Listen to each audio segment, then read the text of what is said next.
Opportunity to follow that up as you would wish. I figured as much. We'll proceed to a second round of questioning. I recognize myself for 5 minutes, or what portion of that I might consume.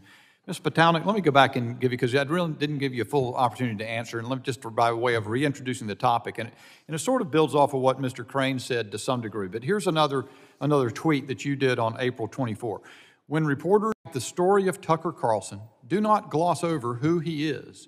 He is a raging white supremacist, misogynist, and bigot who has done more to normalize violent extremism and hate over the last few years than nearly anyone else. I think what I'm trying to get at from you, ma'am, and you may not wish to draw such a distinction, but isn't there a distinction between the white supremacy that Mr. Crane was talking about, that the Oklahoma City bomber may have been, or I'm not even sure, I guess he was an anti-government, whether it was white supremacy, I don't recall, I don't know enough about him, but there certainly are malignant theories and groups out there, the New Zealand attacker, so forth. I'm not an encyclopedia of that, obviously, but there's a lot of that.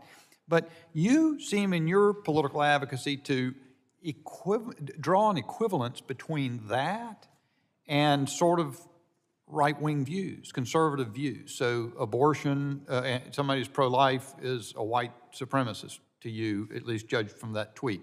If you object to Soros-funded prosecutors who have sort of overturned the way prosecutorial activity goes on, you're a white supremacist. If you are Tucker Carlson, you're a white supremacist, misogynist, bigot, et cetera. Is there a distinction, or are we talking, again, is that just the whole, are you referring to the whole right, the whole center-right range of the spectrum, ideological spectrum in the country? Well, there's a distinction between white supremacist views and white supremacist violence. And so when we talk about views, those are precisely the views that you just cited, the tweets that you referenced. People like Tucker Carlson, elected officials, pundits, candidates, others who have normalized and mainstreamed the white supremacist views, like the Great Replacement Theory, talking about things like invasion, talking about things like a globalist effort to change our demographics, change our electorate, talking about using terms like Soros or the Rothschilds as subs for the Jewish community as part of this Great Replacement Theory,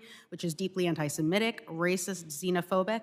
And so when something like that gets a home on primetime news, gets espoused by elected officials and candidates, what that does is then give license to the violent extremists, like those who marched on Charlottesville or shot up the synagogue in Pittsburgh or Chabad in Poway or the Walmart in El Paso or the supermarket in Buffalo, who in their manifestos use that very same Great Replacement Theory to justify the murder of Jewish people, black people, immigrants, and so many others. Okay, so just to clarify, let's take anti-abortion, pro-life, someone of pro-life views.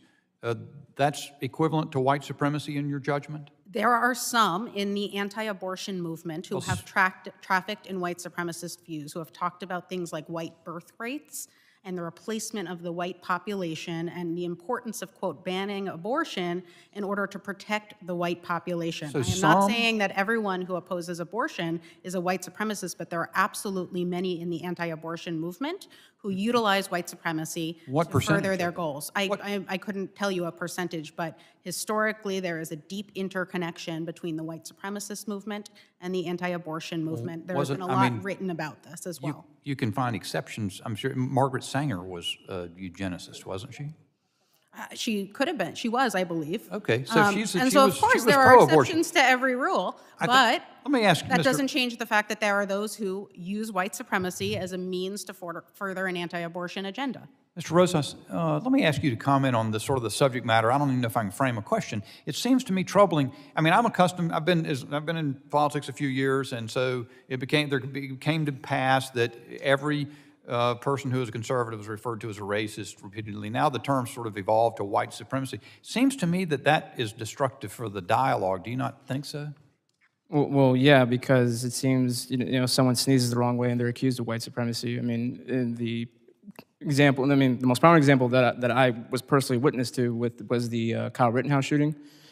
He was immediately labeled as a white supremacist. I believe one of the members of the squad, name not coming to mind, but she said that he was a white supremacist terrorist, completely neglecting the fact that the people that he shot in self-defense were all white. My time has nearly expired, so I'll yield back, and I will recognize the ranking member, Mr. Ivey, for his second round 5 minutes question. Thank you, Mr. Chairman.